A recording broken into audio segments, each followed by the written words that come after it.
गतकाली कालबैशाखी प्रभाव में वज्राघात घटी 3 जनकर मृत्यु होइथिबा बेले 3 जन आहत होइछन्ति।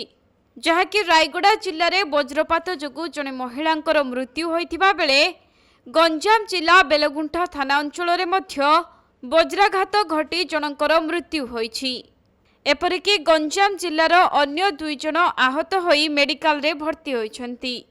तेबे गठली गाँवर बालकृष्ण बरिहा घर बाहर काम करुवा समय वज्राघात घटी आउ तांकु गुरुतर अवस्था उद्धार करी भंजनगर मेडिकल को निया जाइथिबा बेले डाक्तर किंतु सेठारे तांकु मृत घोषणा करथिले। सेहिपरि रायगड़ा जिला टिकिरी थाना नाकटीगुड़ा ग्रामर सालाई माझी जंगल को आंब संग्रह करिबा पई जाइथिबा समय वज्रघात घटी तांकर मृत्यु होइछि। अन्यपटे जाजपुर रोड जेनापुर थाना अंतर्गत गड़मधुपुर अंचलर 2 जन ट्यूशन सारी घर को फेरुथिबा बेले वज्रघात घटी जनकर मृत्यु होइछि एवं अन्य जने गुरुतर भावे आहत होई मेडिकल रे भर्ती होइछन्ति।